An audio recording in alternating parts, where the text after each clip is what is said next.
Assalamualaikum warahmatullahi wabarakatuh. Nama saya Tiara dengan NIM 53020210074. Pada kali ini saya akan mempresentasikan tugas mata kuliah Al-Quran tentang penafsiran Quran Surat Al-Ikhlas ayat 1 sampai dengan 4. Sebelumnya saya akan membacakan Quran Surat Al-Ikhlas. A'udzu billahi minasyaitonir rajim. Bismillahirrahmanirrahim. Qul huwallahu ahad, Allahus samad, lam yalid wa lam yulad wa lam yakul lahu kufuwan ahad. Yang artinya, katakanlah dialah Allah yang Maha Esa. Allah adalah Tuhan yang bergantung kepadanya segala sesuatu. Dia tiada beranak dan tiada pula diperanakan, dan tidak ada seorang pun yang setara dengan Dia. Dalam pembahasan yang terdahulu telah disebutkan latar belakang penurunannya.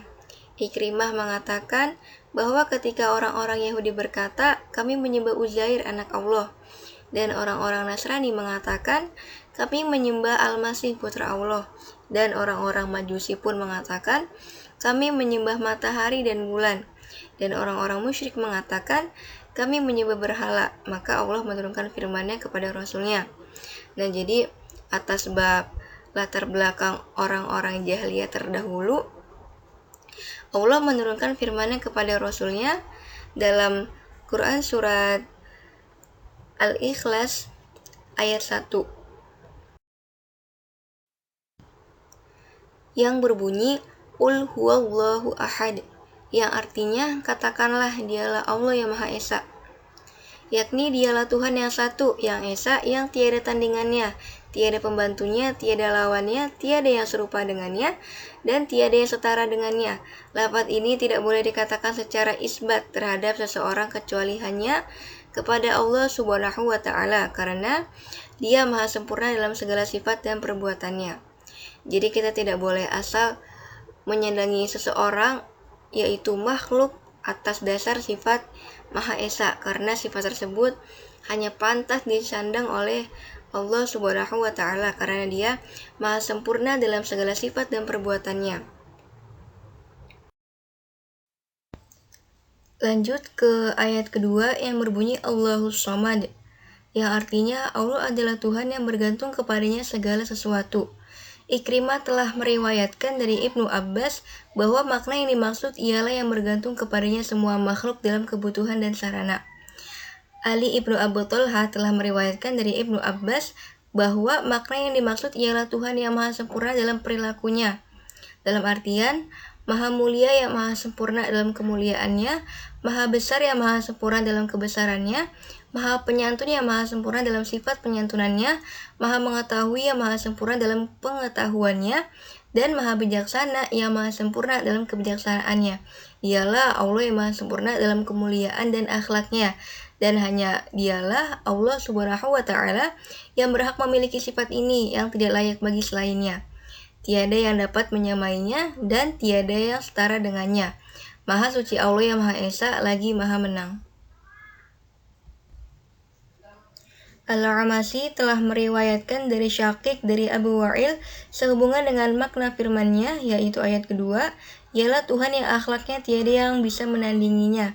Asim juga telah meriwayatkan hal yang semisal dari Abu Wa'il dari Ibnu Mas'ud, dan juga Malik telah meriwayatkan dari Zaid Ibnu Aslam sehubungan dengan makna firman-Nya, yaitu ayat kedua, yakni As-Sayyid alias penguasa. Al-Hasan dan Qatadah mengatakan bahwa makna yang dimaksud ialah yang kekal sesudah makhluknya. Al-Hasan telah mengatakan pula sehubungan dengan makna firman-Nya, ayat kedua, yang artinya yang hidup, yang terus-menerus mengurusi makhluknya, yang tiada kematian baginya. Ikrimah mengatakan sehubungan dengan makna firman-Nya, yaitu ayat kedua, yang tidak ada sesuatu pun keluar darinya dan tidak makan. Ar-Rabi' Ibnu Anas mengatakan bahwa makna yang dimaksud ialah Dia tidak beranak dan tidak perlu diperanakan. Seakan-akan pendapat ini menjadi firman berikutnya yang merupakan tafsirnya, yaitu pada Quran Surat Al-Ikhlas juga pada ayat 3 yang berbunyi lam yalid wa lam yulad, yang artinya dia tidak beranak dan tidak pula diperanakan. Pendapat ini merupakan pendapat yang jayyid dalam hadis terdahulu. Telah disebutkan melalui riwayat Ibnu Jarir dari Ubay ibnu Ka'ab sebuah hadis mengenainya yang menerangkannya dengan jelas. Ibnu Mas'ud, Ibnu Abbas, Sa'id ibnu Musayyab, Mujahid, Abdullah ibnu Buraidaji, dan Ikrimah juga, serta Sa'id ibnu Jubair atau Ibnu Abu Rabbah, Atiyah al-Aufi, Ad-Dahak, dan As-Saddi telah mengatakan sehubungan dengan makna firman-Nya yang bergantung kepadanya segala sesuatu, Al-Ikhlas ayat 2, yakni tiada berongga. Sufyan telah meriwayatkan dari Mansur, dari Mujahid sehubungan dengan makna firman-Nya yang bergantung kepadanya segala sesuatu. Maksudnya, yang padat dan tiada berongga. Asy-Sya'bi mengatakan bahwa makna yang dimaksud ialah yang tidak makan dan tidak minum. Abdullah ibnu Buraidah mengatakan pula sehubungan dengan makna firman-Nya, yaitu ayat kedua, yaitu cahaya yang berkilauan. Semua pendapat di atas diriwayatkan oleh Ibnu Abu Hatim, Al-Baihaqi, dan At-Tabrani. Demikian pula Abu Ja'far, Ibnu Jarir telah mengetengahkan sebagian besar darinya berikut sanad-sanadnya.